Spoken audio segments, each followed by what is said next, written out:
Xiang Kun mistakenly eats a mouthful of live chicken blood, and his hair begins to fall out. Just a few days ago, Xiang Kun drank a few cans of beer at a bar and fell into a deep sleep for 3 days and nights.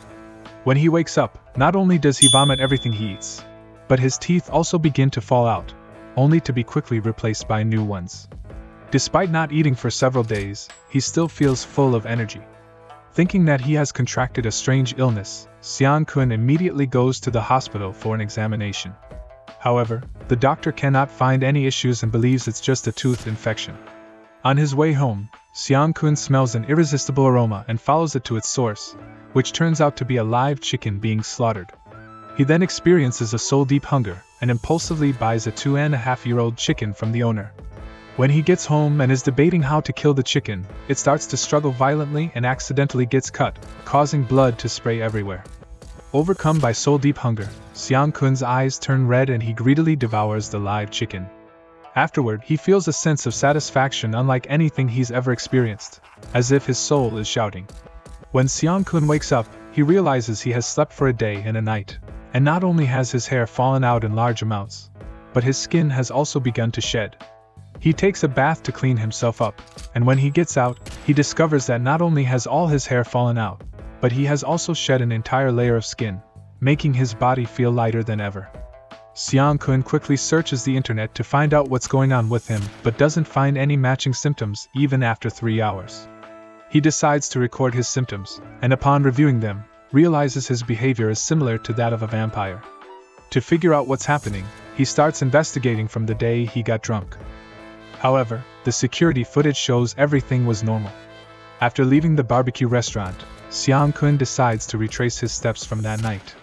While running, he discovers that he has an incredible amount of stamina and agility at night, even attracting the admiration of passers-by. Xiang Kun then goes to a convenience store below his apartment to buy a bottle of purified water, hoping to ask the shopkeeper to review the security footage. The slightly tipsy shopkeeper obliges, and Xiang Kun discovers that he walked home normally without any abnormalities. The shopkeeper, however, curiously gazes at Xiang Kun, wondering how his skin could be whiter than hers. On his way home, Xiang Kun doesn't find any clues, but instead, he's drawn to the smell of blood at the market. As he approaches the source of the aroma, he suddenly remembers that it has been 2 days since he last drank blood. This time, the scent is coming from rabbits. He buys 2 live rabbits from the seller, thinking that compared to chickens or ducks, rabbits should be quieter.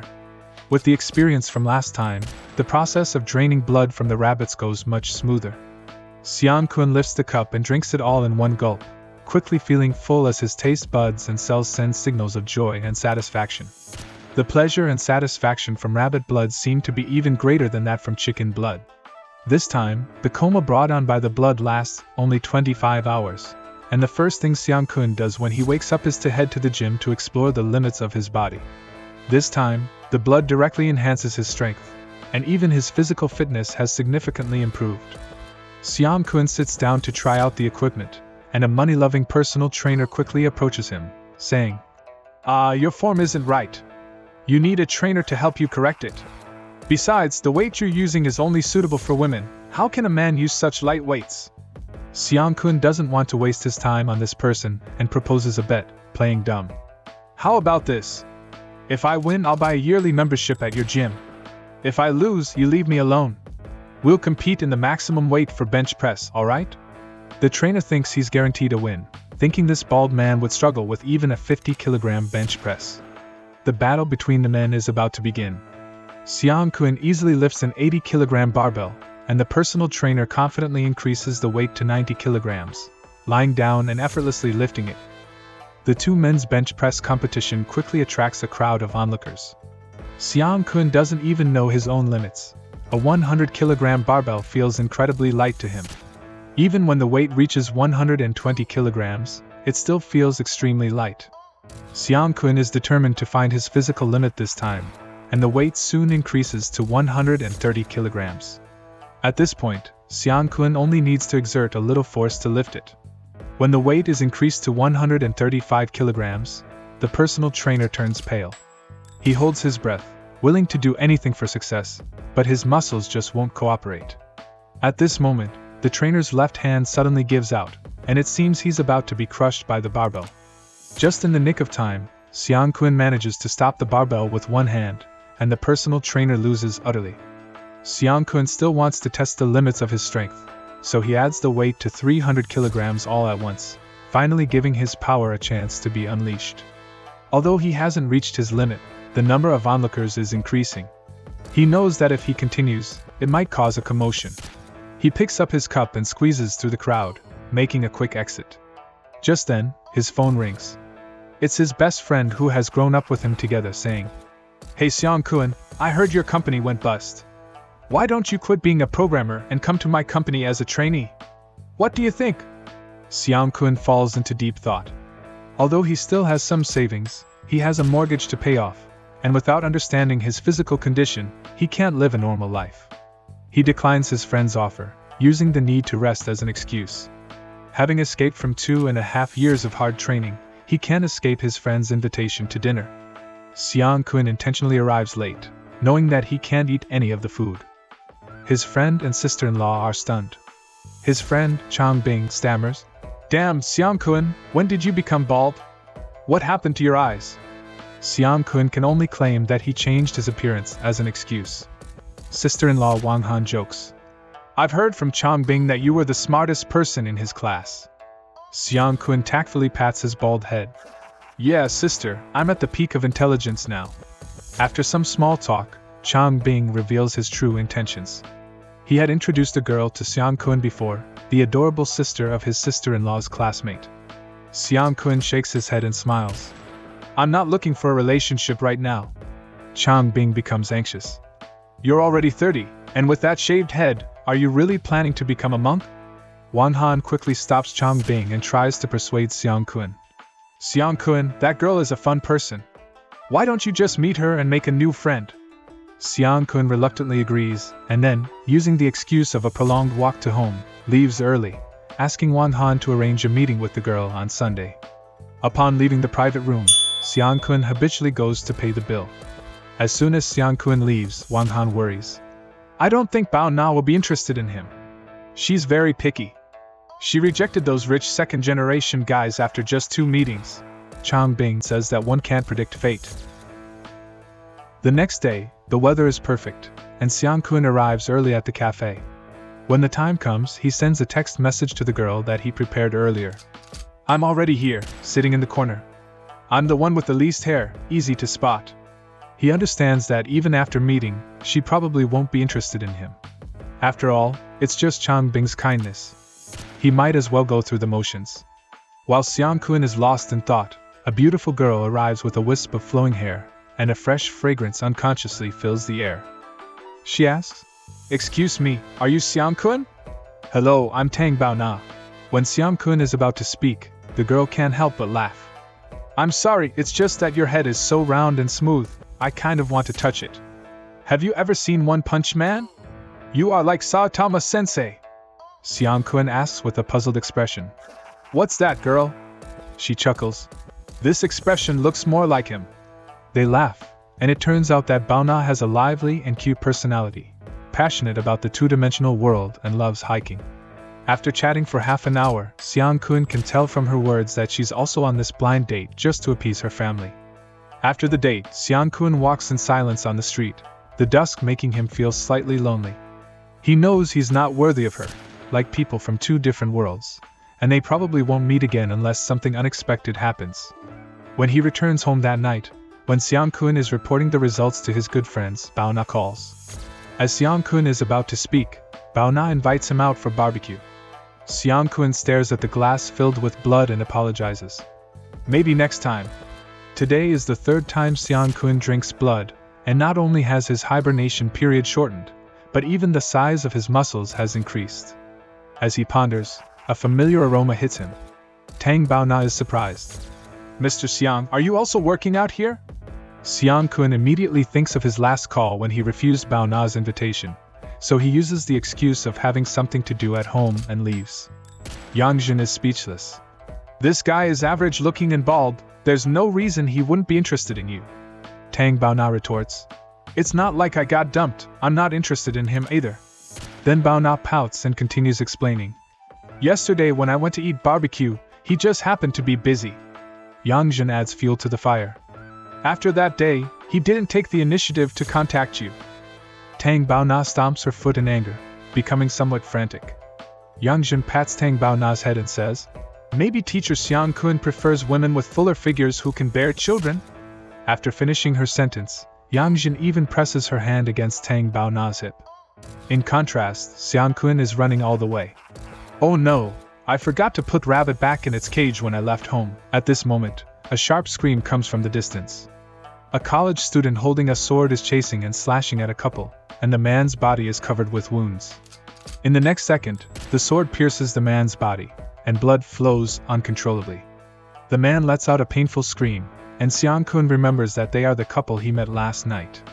As the blood drips onto Xiang Kun, the blood molecules in his body start to run wild, and the impulse to suck blood almost overwhelms him. He holds his head and tries to restrain himself, cursing under his breath. With red eyes, he asks the boss lady to call the police immediately, because he can't guarantee what will happen next. Xiang Kun quickly rushes behind the crazy man, and with a gentle kick, sends him flying 10 meters away, breaking 3 ribs. He hurries to check on the injured man and calmly reassures him that an ambulance will be there soon. To his surprise, the girl looks at Xiang Kun with fear, as the bronze figure behind him seems to go crazy, charging toward them with a sword. Without thinking, Xiang Kun tries to shield the girl with his body. As the weapon pierces his flesh, it seems to hit something.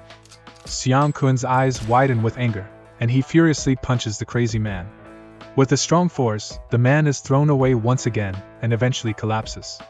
However, a strange scene occurs. Xiang Kun's wound sizzles with white smoke and heals in the blink of an eye. Has his body already transcended the physical realm due to an increase in the number of times he drinks blood? The characteristics of a vampire born from human flesh are becoming more apparent. Because of Xiang Kun's bravery, more and more onlookers gather. Soon the police arrive, and both Xiang Kun and the boss lady go to the police station to give their statements. On the way home, the boss lady invites Xiang Kun to her place to tend his wounds, but he refuses. Still, he responsibly escorts her back. The boss lady doesn't give up and seductively says, "Xiang Kun, feel free to come over for a good night." These simple words stir Xiang Kun's imagination. The next day, a video of Xiang Kun beating up the attacker goes viral online, attracting significant attention.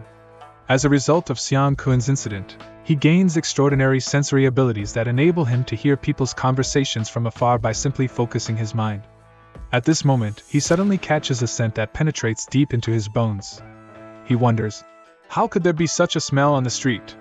Following the scent to a secluded alley, he finds a severely injured passerby.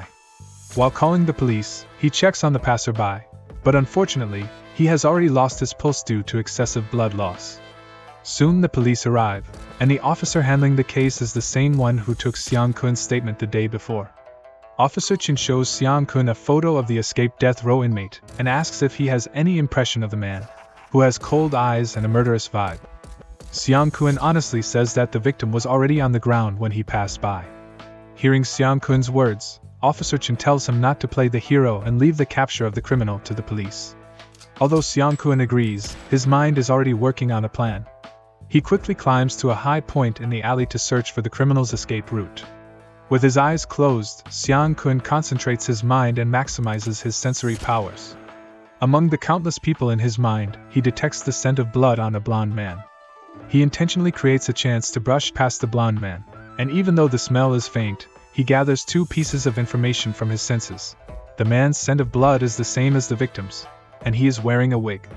Xiang Kun immediately sends the location to Officer Chen. Just as he prepares to ambush the criminal, the sudden appearance of Yang Zhe inadvertently alerts the fugitive. Hearing the noise behind him, the blonde man unconsciously looks back and locks eyes with Xiang Kun. Realizing something is wrong, the blonde man takes off running without hesitation. Xiang Kun curses as he gives chase, leaving behind 2 confused girls. Seeing no way to escape, the criminal pulls out a dagger, removes his wig, and prepares to fight Xiang Kun. Just as the dagger approaches, Xiang Kun, relying on his powerful vampire senses, accurately predicts its trajectory. He first grabs the criminal's wrist, then delivers a powerful punch to the criminal's chest. Just as Xiang Kun thinks it's over, the 2 rich women, wearing high heels, chase after them, giving the criminal a chance to escape. He dashes towards the two girls and raises his dagger again. The girls, terrified, can't move a muscle. At the critical moment, Xiang Kun bursts forward at full speed, reaching the girls in the nick of time. The moment he raises his elbow, the dagger shatters. Before the criminal can react, Xiang Kun breaks his cheekbone with a punch as powerful as a bull, knocking him unconscious. With a crying tone, Bao Na, one of the girls, asks worriedly, "Xiang Kun, how are you? Are you hurt or uncomfortable anywhere? Let me take you to the hospital right away." Xiang Kun manages to dodge the situation and brushes it off. Yang, on the other hand, looks like a child who made a mistake, standing still and apologizing for the misunderstanding. Xiang Kun pays no attention to her, focusing instead on Tang Bao Na. In less than a minute, Officer Chen arrives and scolds Xiang Kun for playing the hero, giving him a lecture before the matter is truly settled. Watching the two rich women leave, Xiang Kun becomes determined to practice real martial arts so that he can better protect those around him.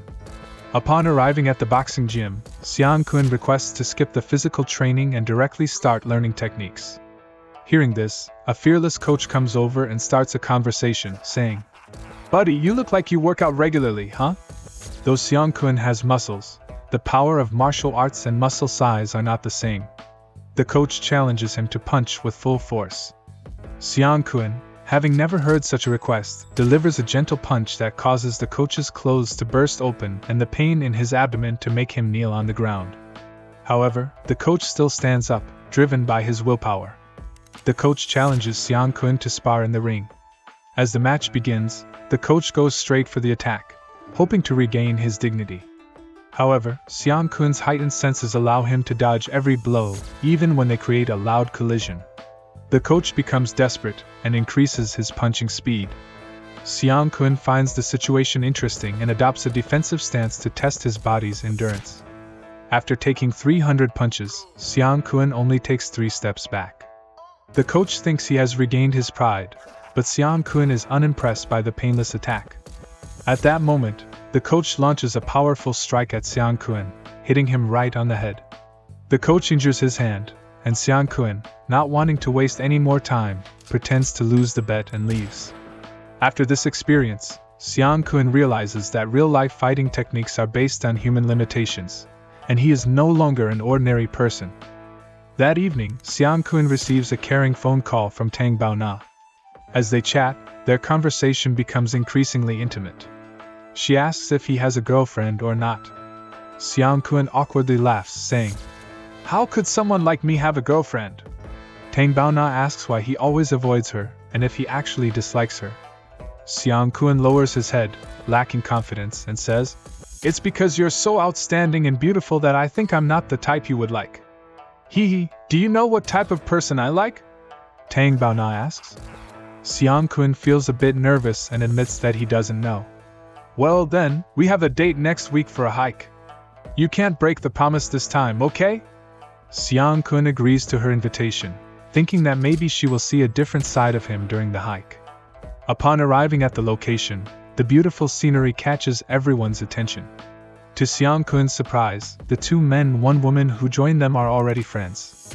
When Bai Mao Dong hears that Tang Bao Na is bringing a man along, he gets excited and plans to give the newcomer a hard time. However, upon meeting Xiang Kun, Bai Mao Dong recognizes him as the man who knocked him out with a single punch and backs down. The other man in the group is someone Xiang Kun had previously competed with in a push-up contest, and they all get along well. The last woman in the group is not just a pretty face but also a top-level yoga instructor. When Xiang Kun sees her, he is momentarily stunned.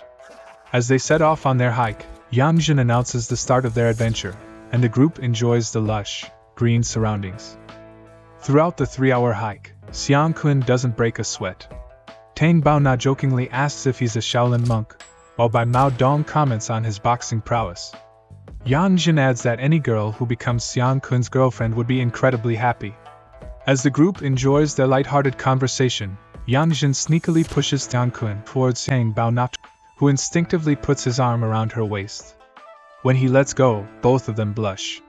Their interaction fills the fresh air with a hint of romantic tension. When they continue, Tang Baona trips and twists her ankle. Just as she is about to fall, Xiang Kun catches her with his strong hands and holds her tight. For a moment, Tang Baona's consciousness seems to stop, but the pain in her ankle quickly brings her back to reality. Yang Jin becomes worried and asks Tang Baona if she is okay. Seeing her swollen ankle, Ling Jie suggests that they head back down the mountain for treatment. With no transportation available in the deep mountains, Xiang Kun offers to carry Tang Baona on his back. Because of her injury, the group loses interest in continuing their hike and decides to head back together. On the way back to the city, the group doesn't stop, cutting the original 3-hour journey in half. Bai Mao Dong had originally planned to confess his feelings to Tang Baona during the hike, but he knows he can't compete with Xiang Kun. However, he doesn't feel disappointed. Blushing, Tang Baona asks Xiang Kun if she is heavy, to which he replies with a smile. Not at all, you're very light. During the 1-hour return trip, Tang Baona notices that Xiang Kun's body is not only free of sweat but also feels cool and comfortable, like a portable air conditioner. Xiang Kun is highly perceptive and can clearly sense Tang Baona's every little movement, her heartbeat, her breathing, and even the sweet scent of her body. This is his first time being so close to a girl. After reaching the foot of the mountain, Xiang Kun carefully carries Tang Baona to the car. She giggles and thanks him. Soon, they arrive at the hospital. Since the elevator is too slow, Xiang Kun carries Tang Baona up to the 5th floor, startling the doctors. Luckily, her injury is not severe and only needs some rest to heal. Yang Jin invites Xiang Kun to have dinner with them, but he declines again, saying he has something to do at home. That night, Xiang Kun prepares for his 6th blood drinking glass and encounters with the mysterious girl. Just like always, he finishes his night run and is about to take the elevator when a delicate hand stops him. It's Miss Yang from the previous elevator encounter. The girl, panting and out of breath, yells at Xiang Kun. I finally caught up with you! She throws away her soaking wet coat and approaches him. Cornering Xiang Kun against the wall, she demands, Can you give my Bobby back to me? Xiang Kun, with a puzzled expression, doesn't dare to look directly at her. I don't know where your dog is, he replies. The girl becomes frantic and accuses him of stealing her dog Bobby. Ever since that day when Bobby was scared by Xiang Kun, the dog hasn't eaten anything. The girl, soaked in rain, tearfully accuses Xiang Kun of being a bald pervert who might have cooked her dog. In the closed elevator, the distressed girl presses Xiang Kun against the wall, pleading desperately for her dog's return. Bobby has been with me for 2 years. I can't live without him. I'll give you money, just please give him back to me, she begs. Xiang Kun pushes the girl away. Miss Yang, please calm down. I really didn't steal your dog. Seeing her deep love for her dog, Xiang Kun starts to undress.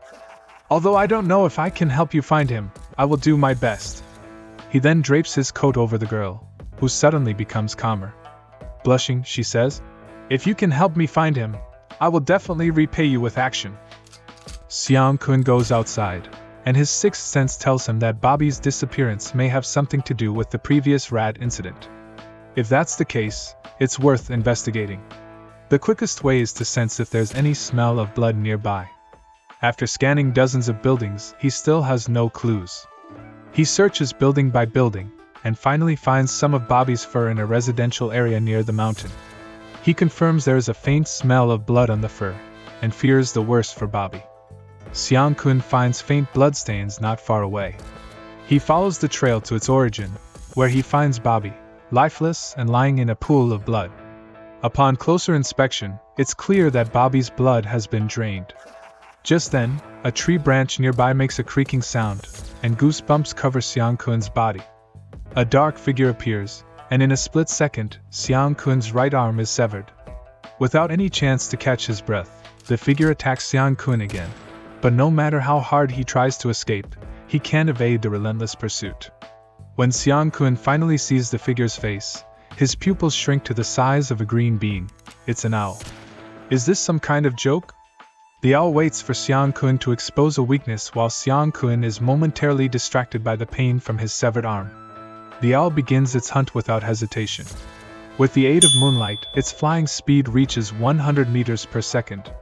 Xiang Kun, unable to dodge due to his loss of balance, feels sharp pain as the owl's talons pierce his body, making him cough up blood. The owl, accustomed to carrying its prey into the sky, periodically tightens its grip to keep its prey conscious. In this life or death situation, Xiang Kun unleashes an unprecedented burst of energy, carefully accumulating strength in his left arm. The force of his punch suddenly reaches 500 kilograms. Xiang Kun keeps pressing forward until his fist is buried deep into the owl's body. The next second, a deafening scream comes from the owl's mouth. It quickly releases its grip and flies toward the deep mountains. Xiang Kun, on the other hand, falls from a height of 100 meters and crashes heavily to the ground. Although severely injured, he still has a sliver of mobility. Wisps of white smoke rise from his body as it begins to heal itself. His right leg spins 3 times and loses sensation. Although his left hand remains unharmed, it is stained with the owl's blood. Yes, the owl's blood. Xiang Kun's pupils turn red instantly, and he eagerly sticks out his tongue to taste the blood. The moment it enters his mouth, his heart rate doubles. This feeling is different from coughing up chicken blood. The pleasure and thrill affect not only his stomach but also the deepest part of his body. It feels as if every cell is expressing satisfaction, but Xiang Kun falls into an illusion. Why does the image of a sky and a claw appear in his mind as if they are part of his body? When Xiang Kun sees the reflection of the owl on the river's surface, he suddenly wakes up. Were those the giant bird's memories? In the past, he never experienced the memories of the creatures whose blood he consumed. Could it be because they were low-intelligence creatures? After 2 hours of recovery, not only have all of Xiang Kun's wounds healed, but his severed arm has also regenerated. His clothes are covered in blood. Although it's late at night, being seen by others might cause unnecessary trouble. Xiang Kun takes off his clothes and heads toward the residential area. The security guard on duty, playing with his phone, looks up and scratches his head. Haha, this guy must have sneaked out while someone's husband came back. Returning home, Xiang Kun begins searching for information about the owl. He speculates that the mutation of the giant owl hasn't been going on for long, otherwise, there would be rumors on the internet about the thickness of the owl's blood. Xiang Kun knows that the blood of a blood clan is a tonic for him. Although he doesn't know where the owl is now, he can be sure that there are others in this world who have mutated into blood foxes like him. Perhaps only by finding this owl can he find the cause of the mutation. Xiang Kun returns to the scene. Due to the intense fight last night, he can track the owl's scent through the smell of blood. The owl is in the forest ahead. When Xiang Kun finds the owl and approaches it, the owl lets out a loud roar and flies directly toward the deep mountains. Xiang Kun knows that if the owl reaches the mountains, he won't be able to catch it even with his heightened senses. Xiang Kun is ruthless. He peels the skin of his arm without hesitation. If I'm interested in your blood, I don't believe you won't be interested in mine. Sure enough, the next second, the owl flies toward him at a speed of 100 meters per second. Xiang Kun, relying on his powerful senses, anticipates the owl's attack trajectory. Unfortunately, he underestimates the owl's extreme speed, which comes in the blink of an eye. The opponent completes a turn and prepares for a counterattack, but Xiang Kun's consciousness makes a judgment in an instant. He first braces himself with both hands against the opponent's charge, then uses the momentum to change his angle, and finally uses a deft move to knock the owl to the ground. Just when he thinks he has succeeded, a flash of red passes by, piercing through Xiang Kun's body in an instant. Following that, the owl forcefully throws Xiang Kun, sending him flying nearly 300 meters before stopping. Seeing that Xiang Kun isn't killed outright, the owl flaps its wings and charges again for a follow-up attack. But Xiang Kun, despite being chilled to the bone, still has the ability to move. He grabs a handful of sand and stones from the ground, calculates the right moment, and throws it into the owl's eyes. Even if the blinding effect lasts for only a second, it's enough for Xiang Kun to maneuver behind the owl. He knows that to control the owl, he must first control its line of sight. Just as the blinding effect wears off, a screwdriver reaches the owl's left eye. The exploding eyeball causes the owl to let out a painful roar. Along with the roar comes the owl's blood. At this moment, Xiang Kun feels as if his entire body is struck by lightning, boiling with energy. He doesn't hesitate and viciously bites the owl's neck. The owl feels its blood rapidly draining and can only flap its wings to fly high in the sky for a final struggle. As its blood drains, the Blood Clan's power gradually weakens. In the end, it can only surrender and let Xiang Kun manipulate it, even having its wings torn off by hand, a pleasure Xiang Kun has never experienced before. As the blood flows into his body, the owl's memories become more complete. It lives in a cave 50 kilometers away. Inside the cave are many broken stones it has regurgitated after eating. Before Xiang Kun can figure out the purpose of the stones, he wakes up from his faint. The owl in front of him has completely lost its breath, but strangely, its body is emitting black smoke until it turns to ashes. Does this mean that after dying, blood foxes turn to ashes? Xiang Kun takes off his blood-stained clothes and returns to the residential area bare-chested. The security guard smiles sympathetically. Haha, this guy's been having bad luck lately, getting caught every time he sneaks out. Back home, Xiang Kun records all the details of his battle with the owl. To find the cause of its mutation into a blood poison, he still needs to visit the owl's cave.